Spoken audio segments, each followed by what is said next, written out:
Digital दुनिया में अब तक जो कंपनियां नियम तय करती नजर आती थी, अब उन पर ही नियम लागू होने वाला है। दरअसल केंद्र सरकार ने एक बड़ा कदम उठाते हुए साफ संकेत दे दिए हैं कि अब सोशल मीडिया और टेक कंपनियां अपनी मर्जी से नहीं चल पाएंगी। दरअसल इलेक्ट्रॉनिक्स और सूचना प्रौद्योगिकी मंत्रालय ने आईटी रूल्स 2021 में नए और सख्त बदलाव करने की तैयारी कर ली है, जो आने वाले समय में पूरी डिजिटल इकोसिस्टम की दिशा बदल सकते हैं।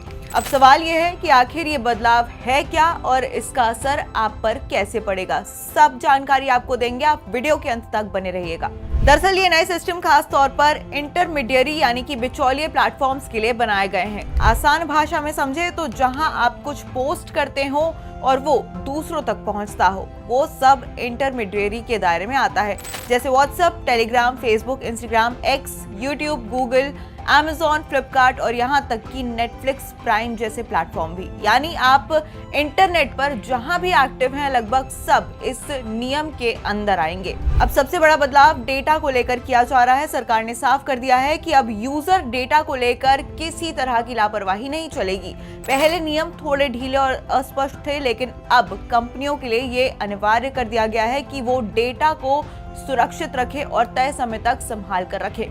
अब कोई भी प्लेटफॉर्म ये कहकर नहीं बच पाएगा कि डेटा गलती से डिलीट हो गया या उसे स्टोर नहीं किया गया। लेकिन असली सख्ती यहीं से शुरू नहीं होती। अब अगर मंत्रालय किसी भी कंपनी को कोई निर्देश, सलाह या गाइडलाइंस देती है तो उसे मानना अनिवार्य होगा।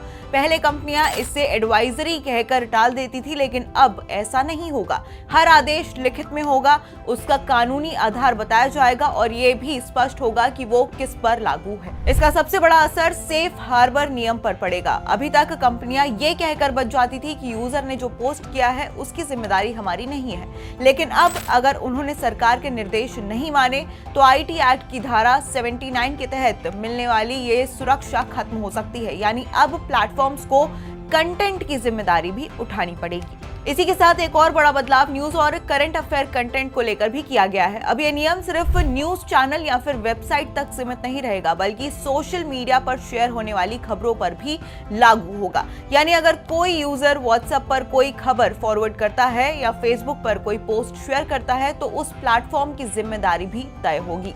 इसी के साथ सरकार ने शिकायत निपटाने के सिस्टम को भी मजबूत किया है। अब एक कमेटी बनाई जाएगी जो नियमित रूप से बैठकर शिकायतों की सुनवाई करेगी। अगर किसी मामले में समय पर फैसला नहीं होता है और इसी के साथ कोड ऑफ एथिक्स का उल्लंघन होता है तो ये कमेटी सीधे उसमें दखल देगी। इतना ही नहीं, ये कमेटी अब सिर्फ शिकायतों को सुनने तक सीमित नहीं रहेगी, बल्कि मंत्रालय को सिफारिश भी दे सकेगी। अब बात सबसे जरूरी, इसका असर आम आदमी पर क्या होगा? तो इसका सीधा मतलब यह है कि अब सोशल मीडिया पर कुछ भी पोस्ट करने से पहले लोग थोड़ा ज्यादा सोचेंगे, क्योंकि प्लेटफॉर्म्स पर जिम्मेदारी बढ़ेगी तो निगरानी भी सख्त होगी। फेक न्यूज, भ्रामक जानकारी और हेट स्पीच पर लगाम लगाने की कोशिश होगी, लेकिन इसके साथ ही कंटेंट की आजादी पर भी सवाल उठ सकते हैं। और यही वजह है कि इस पूरे बदलाव को लेकर दो तरह की राय सामने आ रही है। सरकार का कहना है कि ये कदम डिजिटल प्लेटफॉर्म को जिम्मेदार बनाने के लिए उठाया गया है, वहीं यूजर की सुरक्षा के लिए भी जरूरी है। वहीं कई एक्सपर्ट्स का मानना है कि इससे सरकार की पकड़ मजबूत होगी और कंपनियों की स्वतंत्रता कम हो सकती है।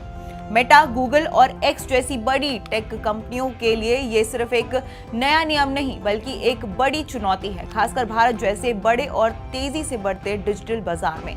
कुल मिलाकर ये साफ है कि आने वाले समय में इंटरनेट पहले जैसा नहीं रहेगा। अब डिजिटल दुनिया में सिर्फ यूजर्स ही नहीं, प्लेटफॉर्म्स को भी हर कदम सोच समझ कर उठाना होगा।